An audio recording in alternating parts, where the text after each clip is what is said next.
Hello friends, welcome back to my channel. तो आज की वीडियो में हम पढ़ने वाले हैं रोज़ाना प्रयोग होने वाले ऐसे शब्द प्रीपोजिशन जो वाक्य चुटकियों में बना पाएंगे आप।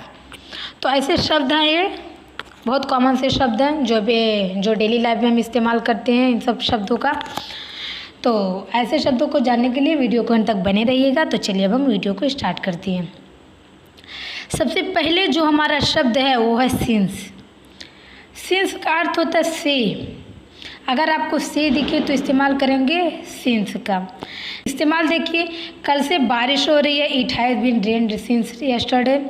It has been rained since yesterday. कल से बारिश हो रही है। It has been rained since yesterday.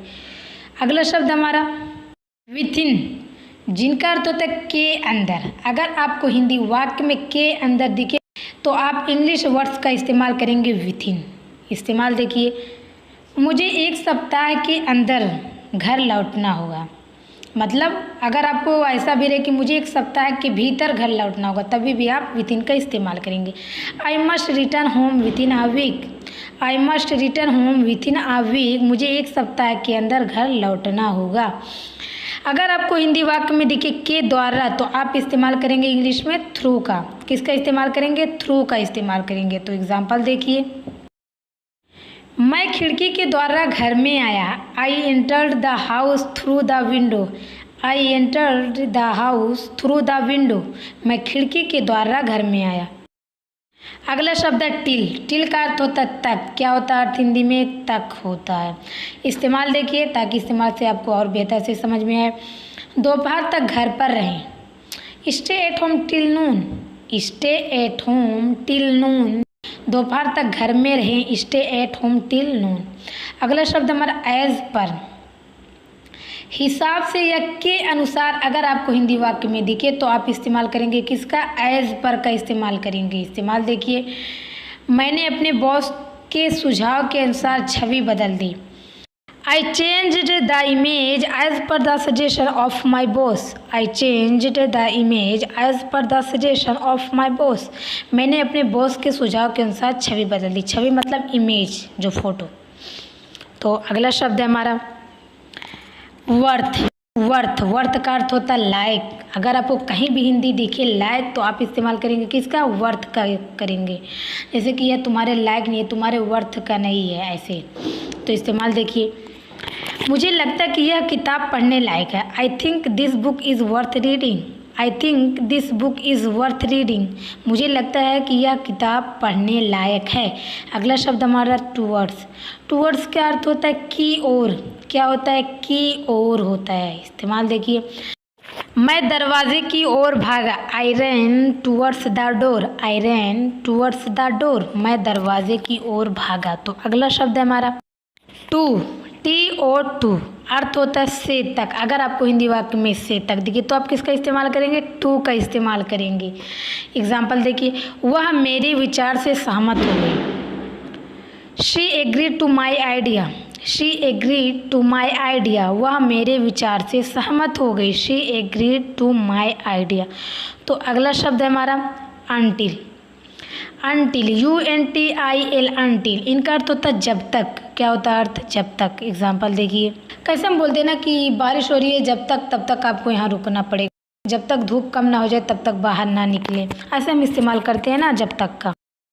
Example देखिए, मैं यहाँ तब तक रह सकता हूँ जब तक आप वापस नहीं आ जाते। I can stay here until you come back. I can stay here until you come back. मैं यहाँ तब तक रह सकता हूँ जब तक आप वापस नहीं आ जाते। अगला शब्द है विथ। विथ का अर्थ होता है साथ या साथ में। क्या होता है अर्थ? साथ या साथ में। एग्जाम्पल देखिए, क्या तुम मेरे साथ हो? Are you with me. Are you with me. क्या तुम मेरे साथ हो? Are you with me. ये हम अगर किसी से सवाल करते, बहुत कॉमन सा वर्ड, बहुत ज़्यादा इस्तेमाल करते हैं कि क्या तुम मेरे साथ हो, बहुत सारी चीज़ों के लिए। तो बढ़ते आगे, अगला शब्द हमारा ऑन बिहाफ ऑफ। अगर आपको वाक्य में दिखे अनुवाद करते की ओर से तो आप इंग्लिश वर्ड्स का इस्तेमाल करेंगे ऑन बिहाफ ऑफ। एग्जाम्पल देखिए, मैं बैंक की ओर से कार्य कर रहा हूँ। I am acting on behalf of the bank. I am acting on behalf of the bank. मैं बैंक की ओर से कार्य कर रहा हूँ। तो बढ़ते आगे, अगला शब्द हमारा विदाउट। विदाउट का अर्थ होता है के बगैर और या के बिना। के बगैर या के बिना अगर आपको दिखे अनुवाद करते वक्त तो भी आप इस्तेमाल करेंगे विदाउट का करेंगे इंग्लिश वर्ड्स। अब एग्जांपल देखिए, मैं तुम्हारे बिना वापस नहीं जा सकता, मतलब मैं तुम्हारे बिना बगैर वापस नहीं जा सकता। I can't go back without you. I can't go back without you. मैं तुम्हारे बिना वापस नहीं जा सकता। I can't go back without you. तो बढ़ते हैं आगे, अगला शब्द हमारा एज वेल एज। बहुत ज़्यादा इस्तेमाल होता है एज वेल एज का, साथ ही साथ या साथ साथ। एग्जाम्पल देखिए, दौड़ना सेहतमंद होने के साथ साथ आपको अच्छा महसूस कराता है। Running is healthy as well as making you feel good. Running is healthy as well as making you feel good. दौड़ना सेहतमंद होने के साथ साथ आपको अच्छा महसूस मतलब कराता है।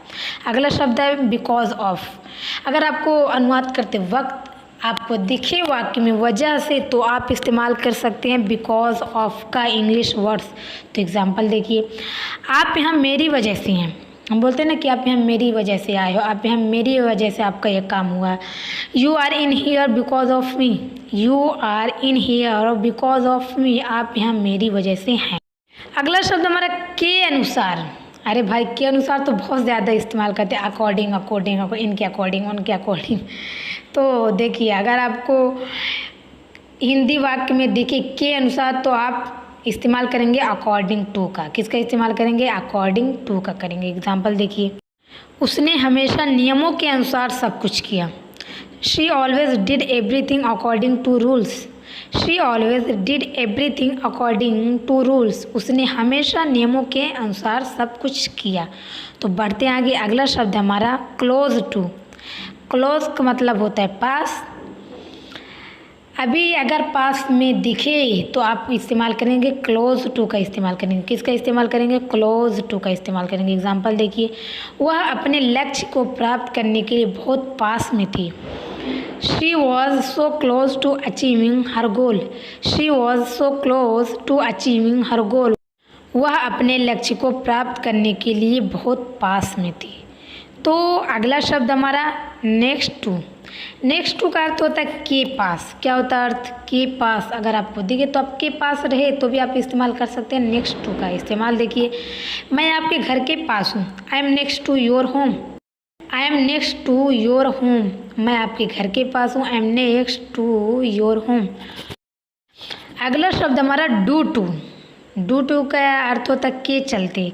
क्या होता है अर्थ डू टू का? के चलते। एग्जाम्पल देखिए, मैं अपने काम के चलते जल्दी में हूँ। मतलब अभी मैं काम के चलते बहुत ज़्यादा जल्दी में हूँ, टाइम नहीं। I am in hurry due to my work. I am in hurry due to my work. मैं अपने काम के चलते जल्दी में हूँ। अगला शब्द हमारा एज फार एज। इनका अर्थ होता है जहाँ तक। कैसे बोलते हैं ना, जहाँ तक मैंने देखा कि ये काम ऐसा होता है, जहाँ तक मैंने सोचा था तो ऐसे वैसे, जहाँ तक मैं देख सकता हूँ। As far as I can see. As far as I can see, जहाँ तक मैं देख सकता हूँ।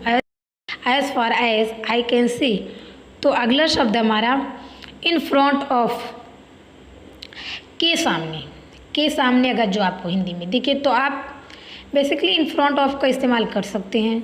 बहुत सिंपल सा है इंग्लिश वर्ड्स में। एग्जाम्पल देखिए, हम मुख्य स्टेशन के सामने मिले। मतलब हम मेन स्टेशन के सामने मिले। We met in front of the main station. We met in front of the main station. हम मुख्य स्टेशन के सामने मिले। We met in front of the main station. तो ये थी आज की वीडियो कैसी लगी? आई होप आपको वीडियो पसंद आई हो। तो आज की वीडियो यहाँ पे एंड करते हैं। मिलते हैं अगली वीडियो में। आज के लिए बस इतना ही।